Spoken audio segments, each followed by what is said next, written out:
pourquoi les hommes utilisent-ils la violence envers les femmes? Et donc, la théorie des 8 P. Donc il y a je vais les lire brièvement et puis je vais y revenir. Donc, le pouvoir patriarcal, la croyance du droit au privilège, la permission pour exercer de la violence, le paradoxe du pouvoir des hommes, l'armure psychologique de la masculinité comme casserole à pression psychologique, les expériences du passé et la pornographie. Donc, évidemment, ce n'est pas la recette miracle, tous les hommes ne se situent pas dans ces cases-là, mais c'est ces 8 P voilà, qu'on souligne ici. Ils mettent en évidence qu'est-ce qui peut amener et qu'est-ce qui amène dans une société les hommes à pouvoir exercer cette violence de genre. Le pouvoir patriarcal. Alors, dans la société patriarcale, elle est donc dominée par les hommes. Et la violence ou la menace, c'est un mécanisme qui a pu être utilisé dès l'enfance pour maintenir et établir cette hiérarchie et cette domination. Et donc, quand un homme il maltraite sa femme, c'est pas parce qu'il perd le contrôle, mais parce qu'il veut maintenir ce contrôle sur sa femme. Donc, c'est pas une perte totale. Enfin, bien sûr, si on peut le voir comme un énervement, donc qui entraîne une perte de contrôle, mais c'est vraiment dans l'idée de maintenir cette hiérarchisation des rôles. Bon, voilà, dans certains cas en tout cas. La croyance du droit au privilège. Alors ça, c'est l'idée qu'il y a des privilèges, et donc si il n'y a pas d'obéissance à ce droit au privilège qui sera accordé à l'homme, il aurait le droit de se fâcher en exerçant de la violence. Alors, les privilèges, ça peut être les rapports sexuels, ça peut être le fait que le repas doit être chaud quand il rentre à la maison, mais donc c'est cette croyance qu'il y a un privilège qui est lié au fait d'être un homme, et donc il pourrait dans ce cas-là exercer de la violence. Alors, la permission pour exercer la violence. Alors, dans beaucoup de coutumes, mais aussi des législations et dans certaines pratiques religieuses, on peut voir qu'il reste une forme de permission pour exercer les violences. Ou alors, un manque de loi. Donc, le manque de loi, forcément, entraîne une permission. Par exemple, dans certains pays où il n'y a pas de loi contre les mutilations génitales féminines, mais aussi il y a plein d'endroits où le viol conjugal n'est pas du tout pris en compte.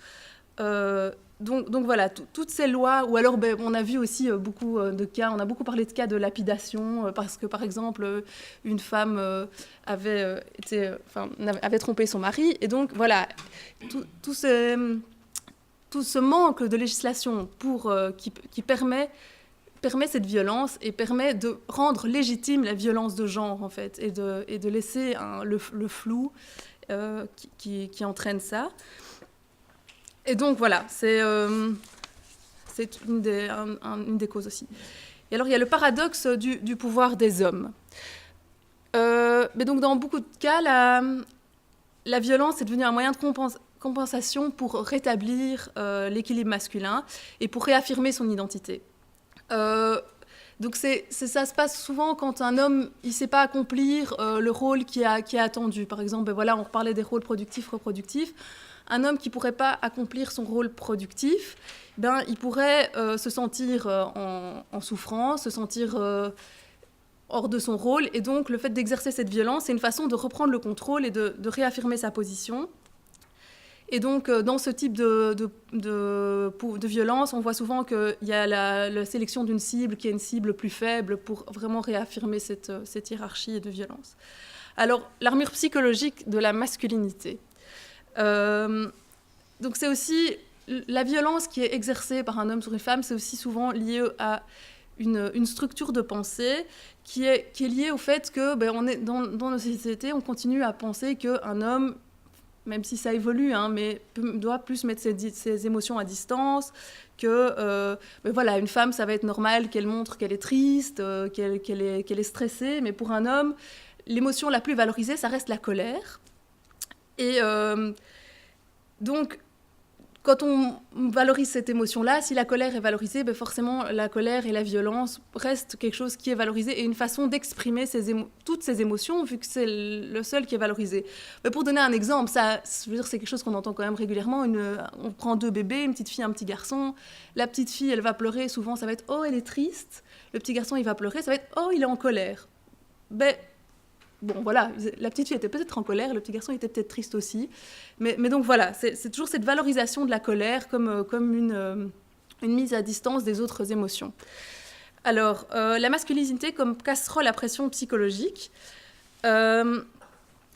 Donc, c'est de nouveau cette question de la distance émotionnelle et donc le fait de vraiment aussi se tenir à distance aussi tout ce qui est lié au féminin et donc de rejeter tout ce qui a lieu du féminin et de tout ce qui a lieu de la maternité. Donc, voilà, on rejette et si on s'énerve, ben, ça explose sous forme de violence. Alors, les expériences du passé, alors ça c'est intéressant aussi de voir que dans 75% des hommes qui aboutissent dans des programmes de prévention des violences intrafamiliales sont des hommes qui ont été témoins de violences ou d'abus sur leur mère ou qui en ont été victimes eux-mêmes. Donc c'est vraiment l'expérience de ce qui a été vu et de ce qui a été constaté au sein du foyer conjugal de leurs parents ou au sein de la famille qui fait que voilà, qu'ils en arrivent à reproduire ces formes de violence. Et alors la pornographie, qui est de plus en plus accessible sur Internet, à la télé, je veux dire, il est facile de zapper la nuit et de tomber sur un programme pornographique, ou Internet aussi, on sait tous bien que parfois, pouf, il y a une fenêtre avec des images porno qui apparaissent, on ne sait pas très bien d'où elle vient. Et donc, ces images, souvent, elles sont quand même assez violentes et elles montrent souvent aussi des rapports de domination entre hommes et femmes. Et donc, de nouveau, c'est une façon aussi de montrer et d'apporter cette vision-là de la société.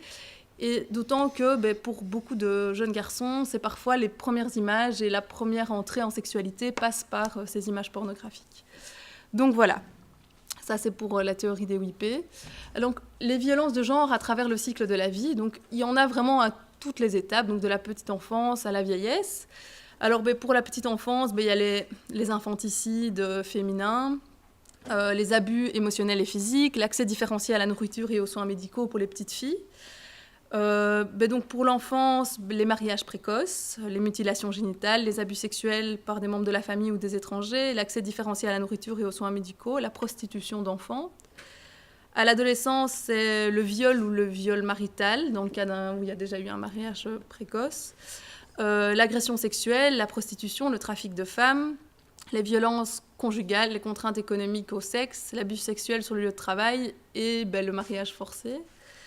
À l'âge adulte, l'abus sexuel de femmes par leur partenaire intime, le viol marital, l'abus et le meurtre liés à la dot, les féminicides, les abus psychologiques, les abus sexuels sur le lieu de travail, le harcèlement sexuel, les viols, les abus sexuels de femmes handicapées, les discriminations légales. Et alors, pendant la période de vieillesse, les abus sexuels et l'exploitation de veuves et l'accès différencié de nouveau à la nourriture et aux soins médicaux. Donc voilà, ça c'est important de vraiment situer que ces violences de genre, elles commencent vraiment, mais on cite petite enfance et on aurait pu déjà citer avant, dans le ventre avec le fœtus, où on sait qu'il y a des femmes qui avortent parce que c'est une fille et pas un garçon. Donc c'est vraiment, ça part du fœtus au cercueil, on pourrait dire. Alors, le modèle écologique, c'est le modèle de York Corsi, et c'est un modèle qui est intéressant parce qu'il permet de voir que ces violences, elles sont le fruit de plusieurs systèmes. C'est quelque chose qui inclut des choses venant de l'extérieur, Donc, il y a les microsystèmes, l'exosystème et le macrosystème. Donc, le microsystème, c'est les personnes avec leur personnalité, leur caractère, leur passé, leurs antécédents familiaux. L'exosystème, c'est tous les aspects sociaux, comme par exemple la législation, l'église, les moyens de communication, le contexte de travail, juridique, la sécurité, tout ce qui lie la culture et l'individu. Et le macrosystème, c'est tout ce qui est les valeurs et les croyances d'une culture, par exemple le rapport à la famille, le rapport au pouvoir, le rapport à la sexualité. Et donc, ce modèle montre que, par exemple, dans le cas des violences intrafamiliales, c'est un problème qui touche à différents niveaux. À la fois, c'est lié aux valeurs que porte la personne, mais c'est aussi lié à son caractère. Et donc c'est vraiment comme une bulle. On pourrait faire 3 cercles ou des flèches qui montrent que c'est pas un problème isolé. C'est vraiment quelque chose qui traverse plein de choses et qui viennent de plein de systèmes différents et de modes de pensée différents. Et donc c'est complexe et large. Et c'est analysé de façon plus complexe et plus large. Donc, ce qui est intéressant aussi à dire, c'est qu'il n'y a pas un profil type d'homme violent. Par contre, il y a des croyances types qui font que pour l'homme, il est normal d'imposer un contrôle et une violence sur sa famille ou sur sa femme. Et c'est pareil, il n'y a pas de profil type de qu'est-ce que c'est une femme victime de violence, mais il y a des croyances types et qui disent comment une femme doit se comporter et qui mènent vers des comportements qui peuvent être violents. Mais donc, on ne peut pas dégager, dire « Ah ben ça, c'est une femme qui a le profil d'être violentée ». Non, c'est justement tous ces aspects et tout ce qu'on a pu voir au travers des WIP, au travers des différents systèmes qui font que les femmes et les hommes peuvent se retrouver dans ces schémas et dans ces rôles.